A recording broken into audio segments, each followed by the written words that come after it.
nice piano. This is a beautiful 7-foot grand piano in one of the recital halls at Shepherd College's Department of Keyboard Studies here in Shepherdstown, West Virginia. Hi, I'm Bill Smith, and yeah, that's my real name, and I'm the host of a new TV series about people and pianos. We call it Stay Tuned. Now, I know there have been shows about pianos before, but they usually emphasize the world of classical music and the renowned classical artists. Meanwhile, there are 62 million amateur musicians in the United States, no kidding, and 34% of them claim, guess what? The piano is their main instrument. Guitar was second. Now that means that 1 out of every 5 homes in America is home to a piano. So we decided this program should be for the rest of us who, although we like Beethoven, we grew up to the sounds of a big band or the Beatles or even Britney Spears. So this program will cover all the other aspects of piano, from how they're tuned, how they're manufactured, and new methods of piano instruction. It's our goal to help spark a new interest in this instrument or to rekindle an old one with an engaging and entertaining approach to the world of pianos.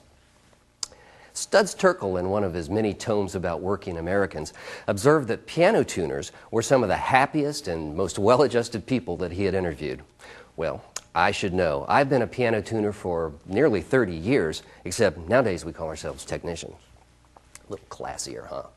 Well, for one thing, Stay Tuned takes a look at my world and what we piano technicians do every day. All right, we're down to the pitch pin here over right across the bridge. We'll put a little bend in it. There we go. And what we do is work on pianos. Basic shop skills are key to understanding piano tuning and field repairs. Many piano technicians, including myself, began their careers in a piano shop, learning each facet of piano technology one step at a time. In this visit to a piano rebuilding shop, I had the opportunity to revisit stringing techniques that I learned as a kid technician in the old sweatshop days so many years ago. Now, it's the details that count in piano work, and it was a pleasure to watch this master at work. Every coil and pin line up exactly the same. Each string nestled firmly on its bridge pins. Craftsmanship really is pretty.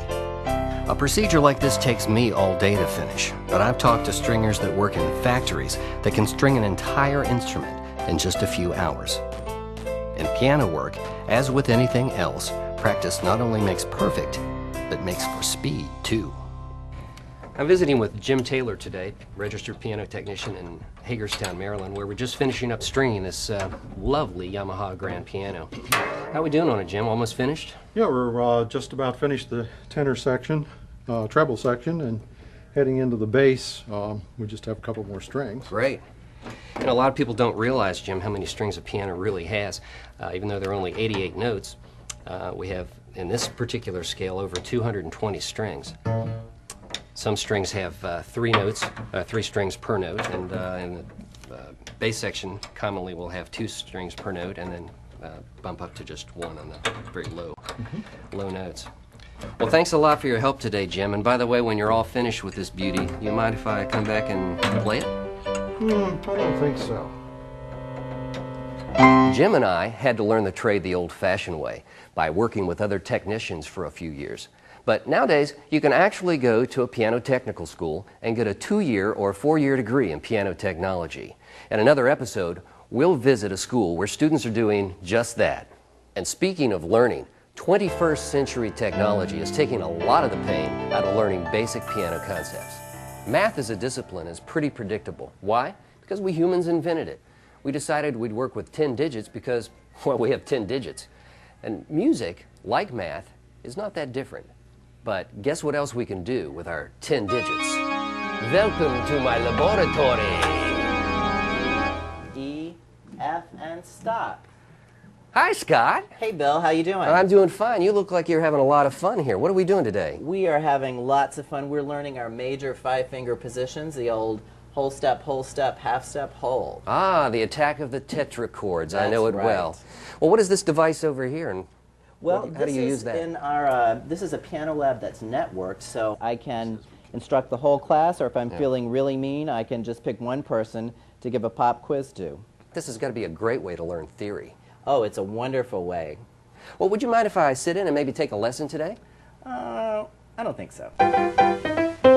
This high-tech approach is also being used to introduce children as young as 3 years old to the world of music. In one of our shows, we'll look at the differences between these new techniques and traditional piano methods. And just learning to play is not the only application for that kind of equipment either. At the University of Texas, they recently completed a study of hand dexterity in seniors by using a lab just like that one. Now, I don't mean upperclassmen whose parents think they're going to graduate this spring. Nope, these people were all over 70 years old, but that's a whole other show. In another episode of Stay Tuned, we'll visit a piano factory and see how they're manufactured. It's amazing to me how many people it takes to build a piano and how many different skills it takes, and how many hours. After that, we'll wonder why they don't cost more than they do. Now, we have to face it, the digital revolution is here, and this industry is not immune to it. It's not really a bad thing, just different in a good kind of way. Yes, ladies and gentlemen, step right up. Here it is, the answer to all of your piano problems. Digital pianos. They never need tuning. They never need servicing. They're guaranteed not to rust, bust, collect dust, or go bad underwater. Why, these will eventually replace acoustic pianos. Not. Now, don't get me wrong. I love these digital dynamos. In fact, I own a couple of them myself, and for some people, they are the answer to piano ownership. But how is it that they can take something that's made out of circuit boards and switches and make it sound so much like a real piano? Well, to understand that, we have to understand what makes a real piano sound like a real piano. It's a combination of many things, actually. A wooden soundboard interacting with the air around us literally gets inside of us. But that's another show. Today, we're going to visit a laboratory where they sample the sounds of real pianos in an effort to manufacture the perfect digital piano. If you've ever wondered how they do that, you're going to love this edition of Stay Tuned. This program is for the amateur home musician, those people who love to play just because they love to play, and for those people that might be curious about a fascinating industry. Don't forget those people that love to listen to piano just because they find it pleasing. But then again, I never met anybody that didn't like the sound of a piano. Did you? Still, other shows include visits to trade shows, trips to Japan and Korea to look at their manufacturing techniques, a look at the lumber industry that supplies us with our raw materials, and of course a look at the lifestyles of independent technicians. I know one who hops the islands of Hawaii to tune pianos. And, well, trust me, we have a long list of subjects.